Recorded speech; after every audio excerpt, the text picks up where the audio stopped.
Better to speak 5 words and be understood than. Hello, and welcome to the Manna-to-live-by.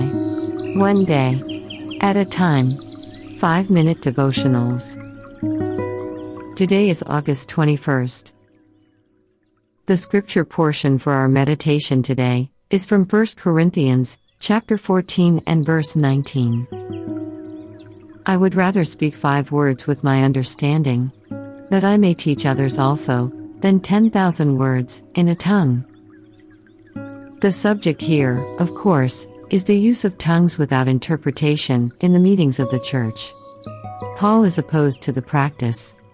He insists that what is spoken must be intelligible, otherwise no one is edified. But the verse can be applied in a broader sense. When we speak, we should speak loudly enough for everyone to hear. Otherwise, we might just as well be speaking in a foreign language. In almost every audience, there are people who are hard of hearing. It is a great trial to them when a speaker's voice is so soft that they miss the train of thought. Because love thinks of others, not self, it speaks with sufficient volume for all to hear. Love also uses words that are simple enough for the average person to understand. We have a great message. The greatest message in all the world. It is important that people hear and understand the message. If we use involved and obscure technical jargon, we defeat our own purpose.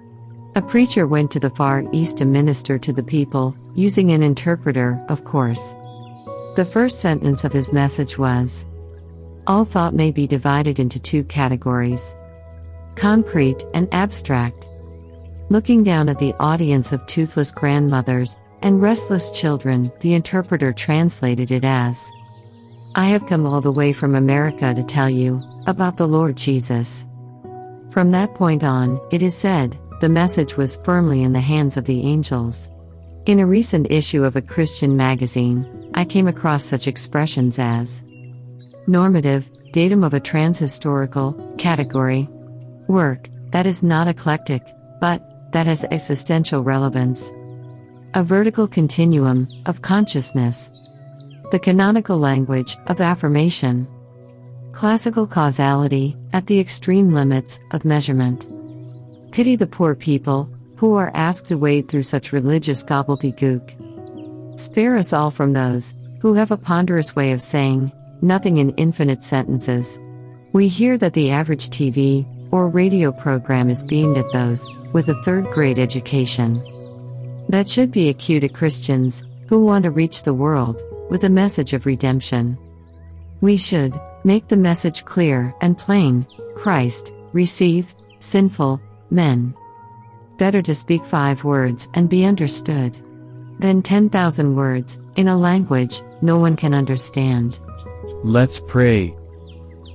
Lord, next time, when I speak, help me to make my message clear and plain, so that it is understood, triggering a favorable response.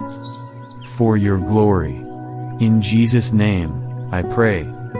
Amen. Better to speak 5 words and be understood than. Today's Manna, originally written by William MacDonald. Adapted and developed as Manna-to-live-by, 5-minute devotionals for YouTube, by John Benjamin. For previous days' Manna, please click the channel link given in the description box below.